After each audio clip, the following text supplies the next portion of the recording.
Mikhail Bakhtin. Bakhtin is known for his radical philosophy of language and his contribution to the theory of the novel.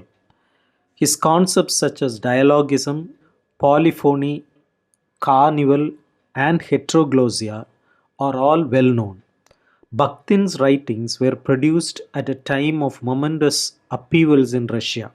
The revolution of 1917 was followed by a civil war from 1918 to 1921.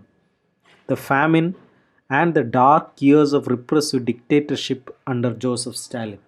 Bakhtin's major works, as translated into English, include Art and Answerability, early philosophical essays published in 1990, Rabelais and His World, 1965, Problems of Dostoevsky's Poetics, published in 1929, The Dialogic Imagination, 4 essays, published in 1930, Speech, Genres and Other Late Essays, 1986. His important early essay, Towards the Philosophy of the Act, was published in 1919.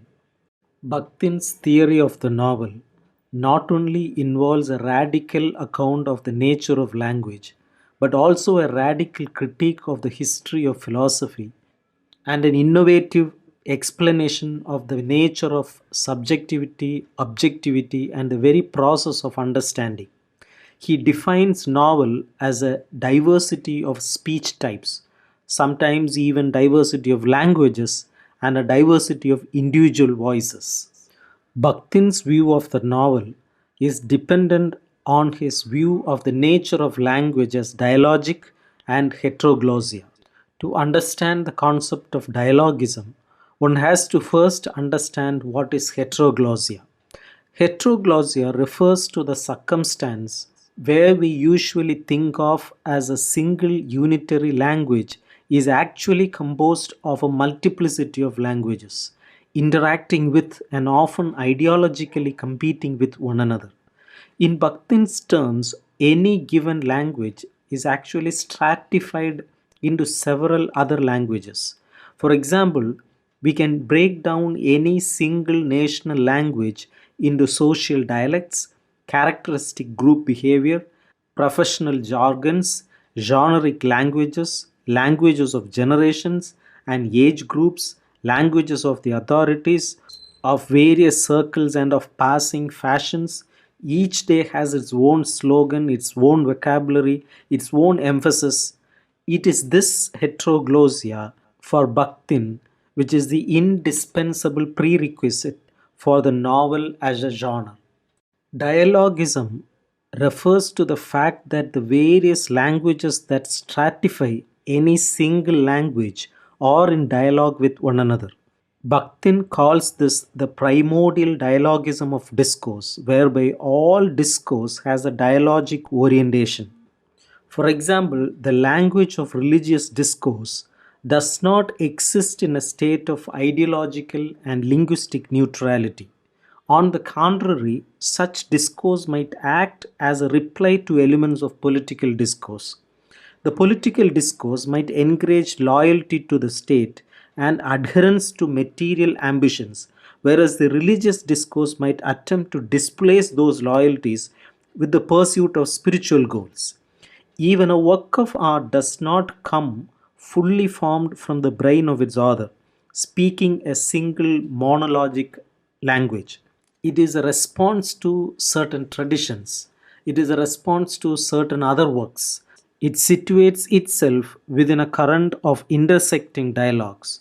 Its relation to other works of art and to other languages is dialogic.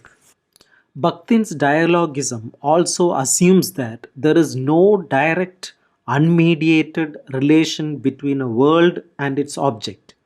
No living word relates to its object in a singular way.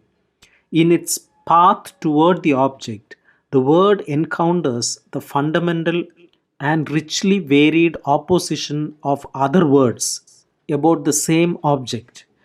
The word directed toward its object enters a dialogically agitated and tension filled environment. Therefore, language is not somehow a neutral medium transparently related to the world of other objects.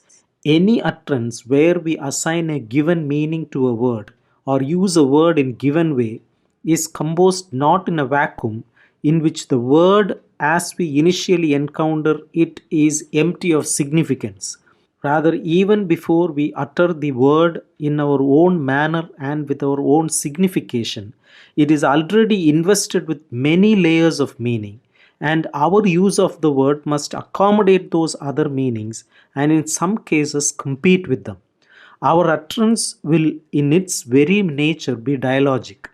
It is born as one voice in a dialogue that is already constituted. It cannot speak monologically as a only voice in some register isolated from all social, historical, and ideological contexts. There occurs a battle within the word itself, a battle for meaning, for the signification of the word, an endeavor to make one's own use of the word dominate the other. Therefore, language is not somehow neutral or transparent, it is the very medium and locus of conflict. Bakhtin's idea of language presents a profound critique of linguistics, conventional stylistics, and history of philosophy.